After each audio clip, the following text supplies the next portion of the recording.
Have you ever questioned the practice of prayer? I mean, if you really believe that God is all-knowing and all-powerful, if God knows what I'm about to do or say or think, everything that I need, want, or will ever ask for, then why bother praying?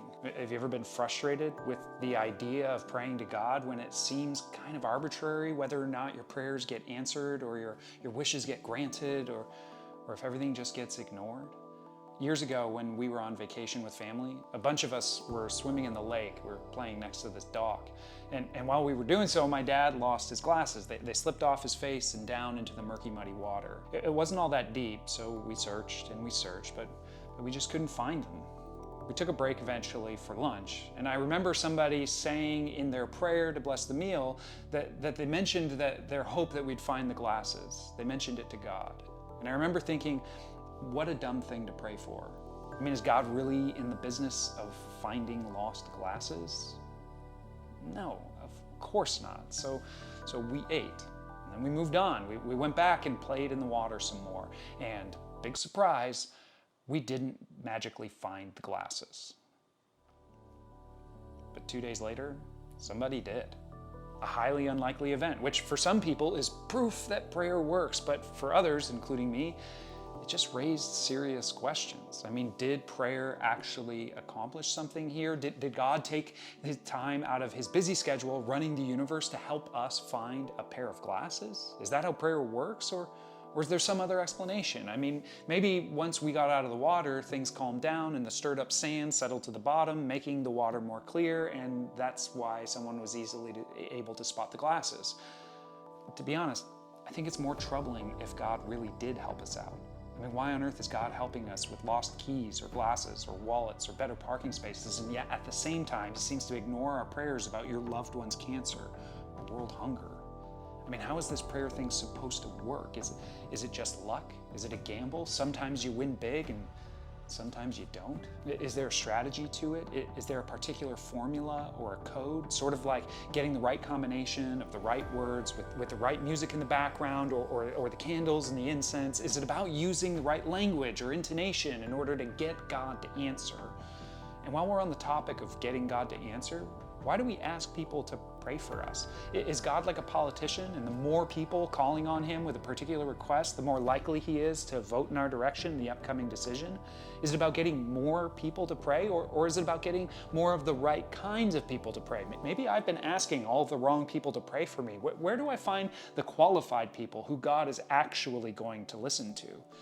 And the more I think about these frustrations, the more I analyze my own prayers, I've kind of started to realize that most of them are just about me.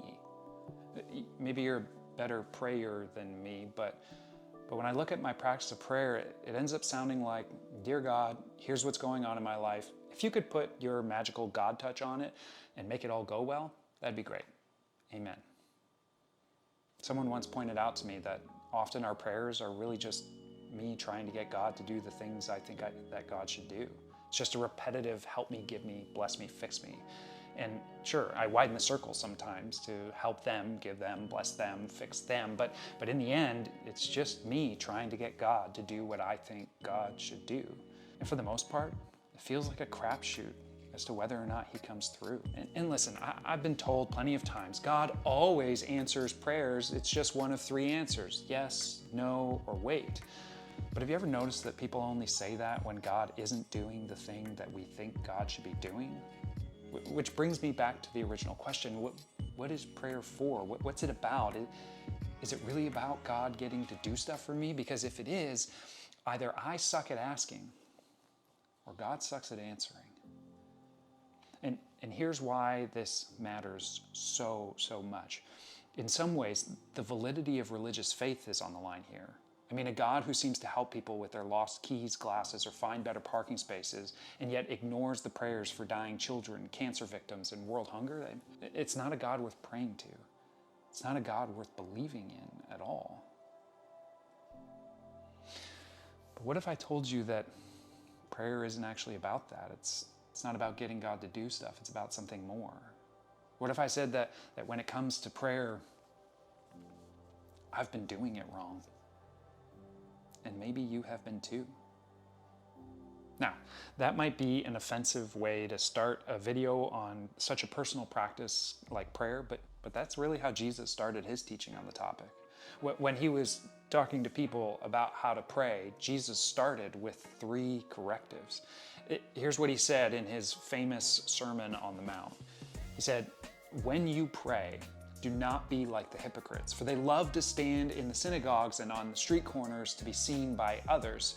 Truly, I tell you, they have received their reward in full. But when you pray, go into your room, close the door, and pray to your Father who is unseen. Then your Father who sees what is done in secret will reward you. And when you pray, do not keep on babbling like pagans, for they think they'll be heard because of their many words. Do not be like them, for your Father knows what you need before you ask him." Here's the 3 correctives. Don't pray in public. Don't worry about what you'll say. And don't spend the whole time asking for things. Let's start with not praying in front of others. If the goal of your prayer life is to be seen as a person who prays, in other words, if the goal is for people to think of you as a person who prays a lot, then go ahead, pray in front of people. And Jesus says you have your reward. You wanted people to see you as a person who prays, they saw you praying, goal achieved. But if you want a truly rewarding prayer life, pray privately. Now, you might not care so much about whether or not people see you as a person of prayer, but this corrective does still have some value to teach us. It's important to understand, Jesus isn't giving us the formula for how to get God to do what we think God should do. My prayer problem wasn't that I was asking for stuff in public when I should have been asking for stuff in private. No, Jesus was instructing his listeners to place themselves in an intentional space and state that is conducive for communicating to the divine. Jesus' point is that the most honest showing of your relationship with God comes in how you communicate in private, in secret, when no one else is watching or listening. If you think about it, it's the same as any other relationship. If I never talk to my wife in private, if I'm never attentive to her or listen to her or share with her in private, if I only do it for show in public and then I completely ignore her behind closed doors, you'd probably say I lacked integrity or that our relationship was in trouble. And you'd be right. You aren't who you are in public. You are who you are when no one is watching. And the investment you make privately is what will pay dividends in any relationship. So Jesus' first corrective is don't pray publicly, which kind of raises a question, right? Well, if I pray privately, if I get away from the distraction in the world in order to cultivate that relationship with the divine, whatever that means, what do I say once I'm alone with God? And Jesus' answer is, don't worry about it. Now, that might not seem like all that satisfying of an answer, so let me explain. Jesus says that the pagans babble thinking they'll be heard for their many words. To babble is to just keep filling the space with words. And this is the temptation for a lot of people, regardless of the relationship. We all kind of fear that awkward silence in conversations, right? Especially when we're with people that we don't share a deep bond.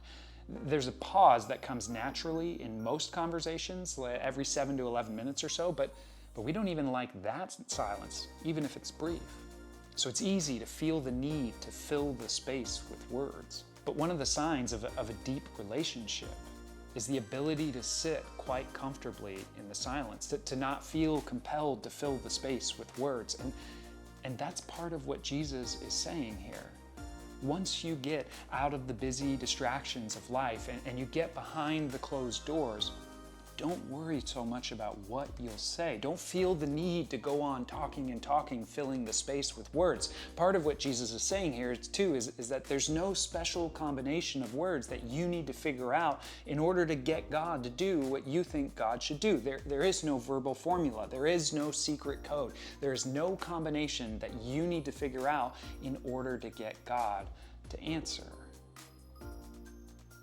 And then Jesus utters the most comforting and yet frustrating words of all when it comes to prayer.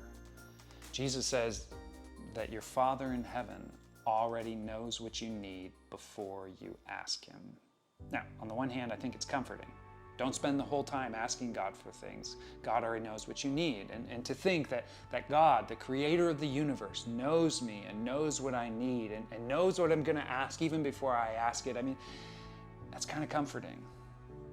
However, if that's true, then why in the world would we bother asking in the first place? Why bother praying if God already knows everything? Unless prayer is supposed to be about something else, something different, something more. What is that reward that Jesus keeps saying that the Father will give? Well, to understand what the reward is, we're going to actually have to back up a little in the original text of this sermon. This section where Jesus is teaching on prayer is actually the middle of a three-part teaching that Jesus calls practiced righteousness. His idea of practiced righteousness falls into three different categories that represent three important aspects of human relationships: charity, fasting, and prayer. Charity is about generosity, your relationship with others. Fasting is about withholding food from yourself. It's really about your relationship to yourself. And prayer, of course, is communication with the divine. It's about your relationship with God. Communicating with God is practiced righteousness. Now, this teaching on practiced righteousness, it comes in the middle of Jesus' most famous sermon that's titled often the Sermon on the Mount. And Jesus begins this whole sermon in Matthew chapter 5 with an introduction that many people call the Beatitudes. Another way to title it would be the blessed life. And in one of those Beatitudes, Jesus says that those who hunger and thirst for righteousness will be, and here's the reward, filled. Another translation for the word filled would be satisfied. Those who hunger and thirst for righteousness will be satisfied.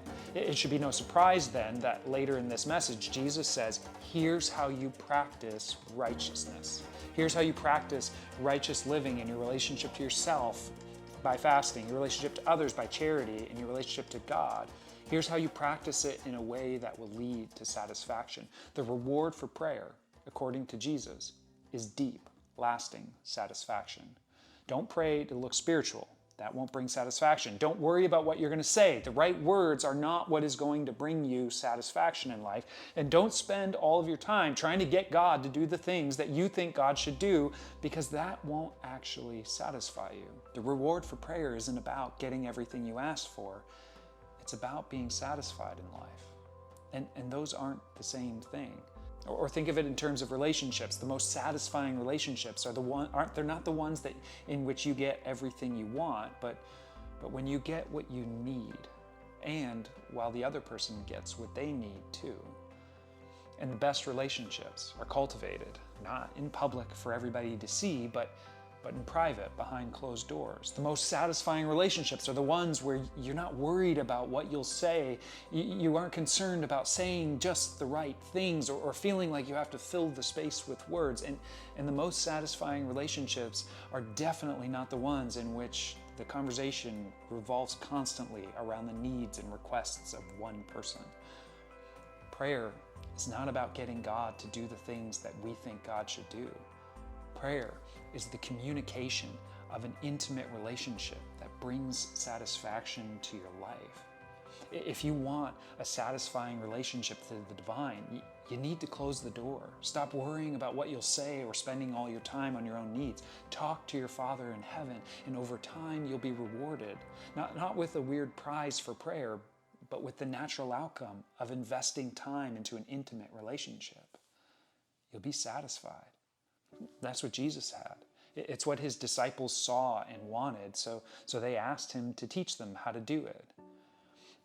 And that, if you think about it, is really why Jesus came in the first place, to restore that relationship between us and God, to teach us to communicate with the divine. That's what he's still inviting people into.